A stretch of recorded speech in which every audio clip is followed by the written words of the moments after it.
a high king of the elves, the archmage who taught Jaina Proudmoore, the paladin who trained him, the most feared demon hunter in the world.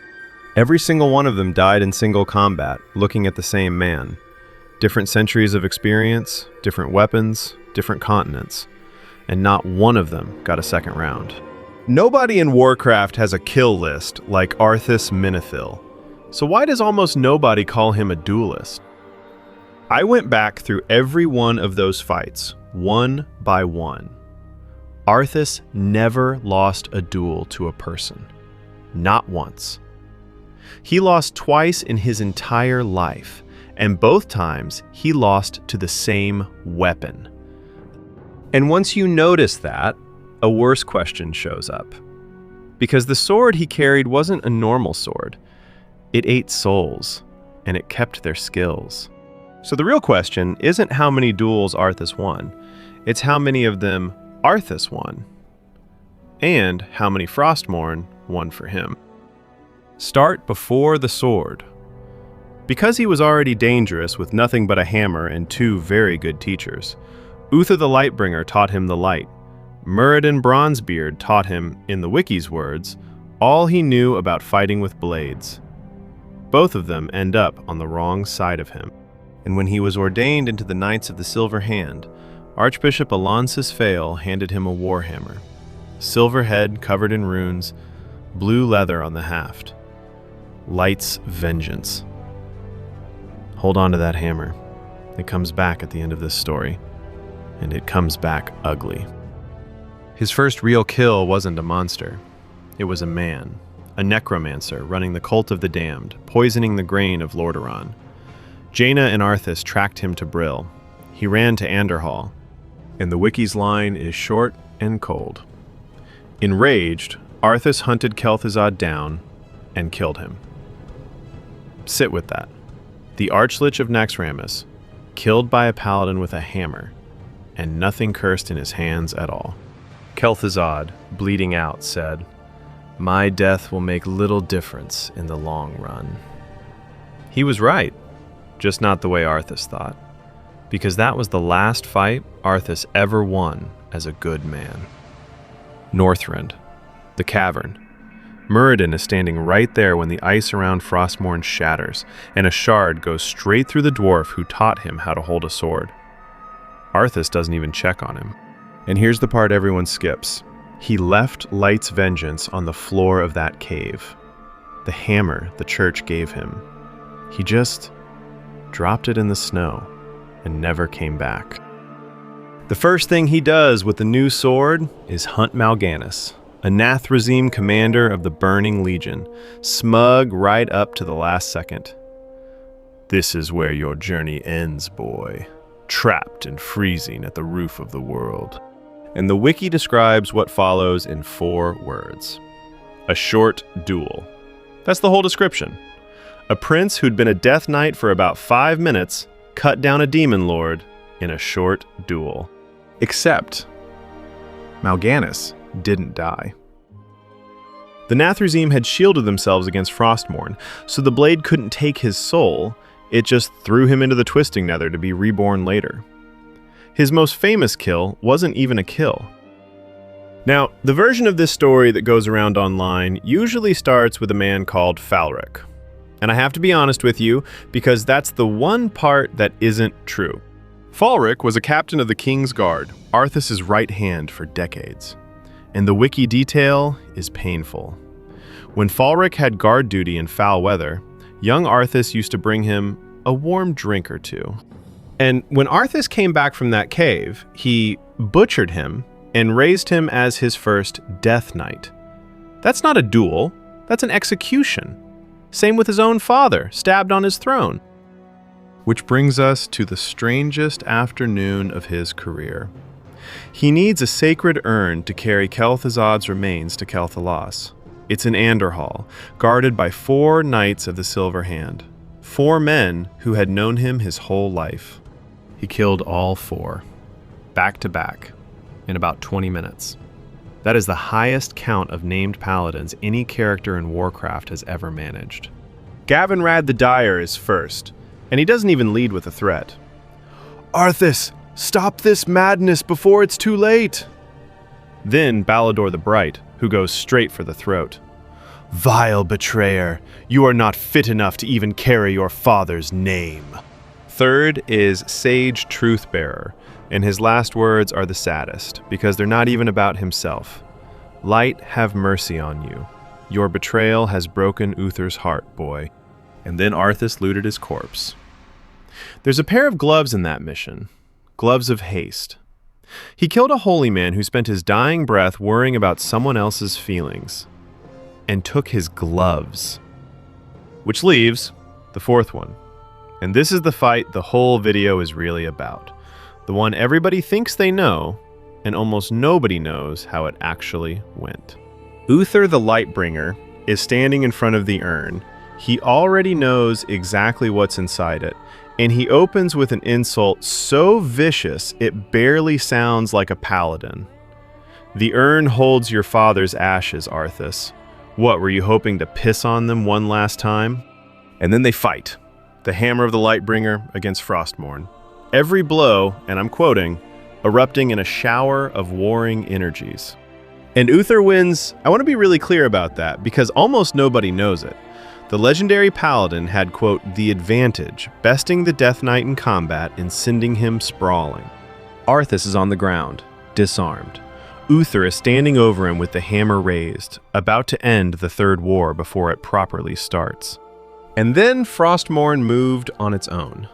The Lich King sent it flying back into Arthas' hands, and Uther died in the half-second he spent being surprised by that.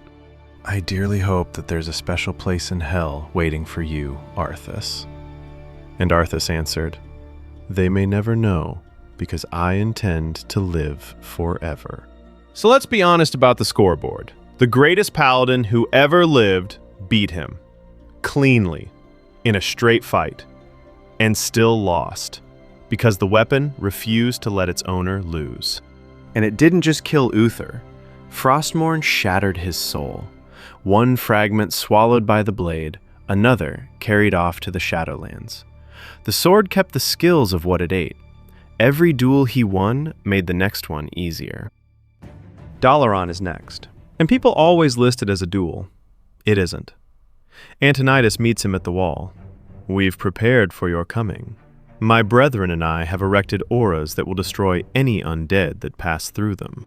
Your petty magics will not stop me, Antonidas." And they didn't, but he didn't come through those wards alone. He brought Kel'Thuzad and Tychondrius.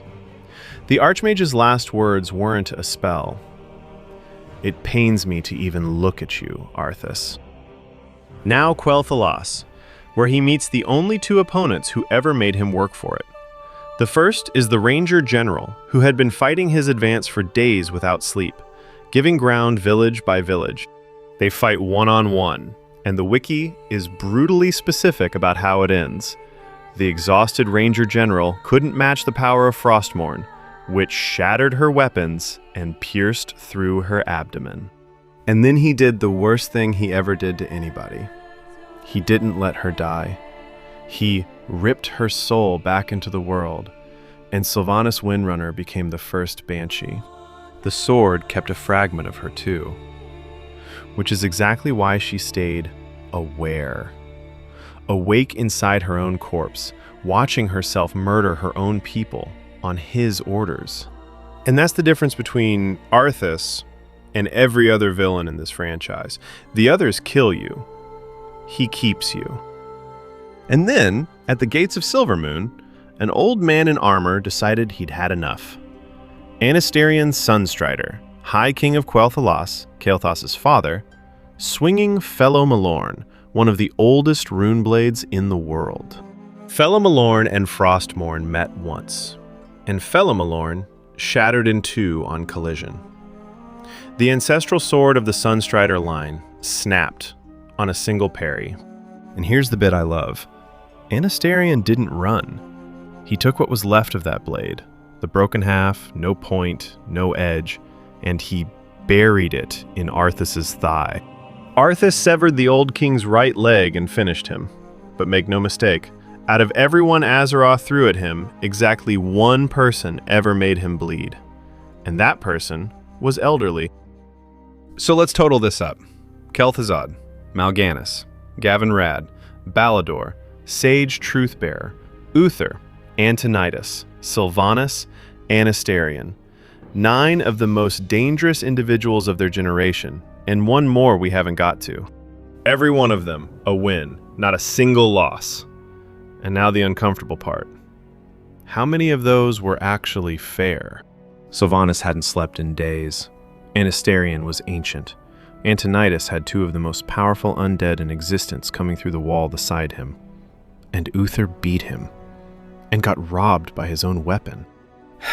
Which leaves exactly one fight where Arthas walked up to somebody at full strength on open ground with nothing on his side but the sword in his hand.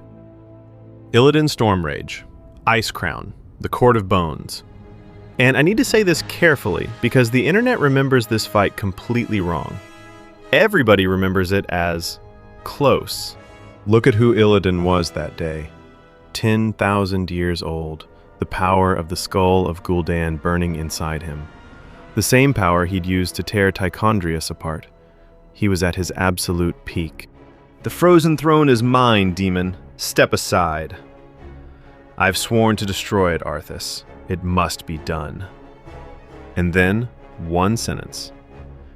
Illidan inadvertently left himself open, and Arthas took advantage, slicing open the demon hunter's chest. That's the whole fight. One opening, one cut. He cut the betrayer down, leaving him badly wounded in the snow. And then Arthas did the most arrogant thing in Warcraft history. He didn't finish him. He looked at the betrayer bleeding out and said, "Leave this world and never return. If you do, I'll be waiting." Then he stepped over him, walked up the stairs, and put on the helm. Vashj and Kael'thas had to carry Illidan off that glacier. So who beats him? 2 people manage it, and it's the same weapon both times. Light's Hope Chapel. Tirion Fordring attacks the Lich King directly, and he is instantly overpowered, pinned with Frostmourne already draining the soul out of him. That's not a fight, that's a formality. Except Darian Mograine, his own Death Knight, his own creation, breaks the leash for 1 second and throws Tirion the Ashbringer. Tirion purifies the blade in a single burst of light. And the Lich King, who has never retreated from anything in his life, looks at that sword and leaves. Next time, he says, it won't be on holy ground. That's the sound of the best duelist in Warcraft asking for a change of venue. And he got his rematch in his own citadel. And I want to be clear about how that went. He won. He killed the entire raid. Every champion of Azeroth dead on the floor at once. He was already mid-cast, raising them as his own, when Tirion, frozen solid in a block of ice, screamed for one last blessing and broke out of it. One leap, one swing of the Ashbringer, and Frostmourne shattered. And every soul that sword had ever eaten came out at once. Thousands of them. Uther was in there. Sylvanas' fragment was in there. They swarmed him, and they held him in the air. And out of that cloud stepped his father, the man he stabbed on his own throne. And King Taranis raised every single dead hero at his feet. Rise up, champions of the light! So no, he did not lose a duel. He was beaten by the ghosts of the people he had already beaten, which is, honestly, the only fair way it could ever have ended. Which brings us back to a hammer, lying on the floor of a cave in Northrend for 12 years. Light's vengeance was still there, exactly where he dropped it on the day he stopped being a person. And during the assault on Icecrown Citadel, Darian Mograine sent adventurers to go and get it. Not as a relic, not as a memorial. He wanted it as a model, a template. They studied the weapon Arthas threw away, and they used it to forge Shadowmourne, an axe built for exactly one purpose. So here's what the record says. 10 of the greatest fighters in Azeroth met him face to face, and none of them walked away. The only thing that ever beat him was a weapon, built from the one he threw away. So no, he was never beaten by a better swordsman. Not once, not in 10 fights. In the end, he was beaten by the boy he used to be. If you got something out of this, the next one is about the man who trained him, and why those 5 seconds in Andorhal, when Uther had already won, are the most expensive mistake in Warcraft history. Subscribe, and I'll see you there.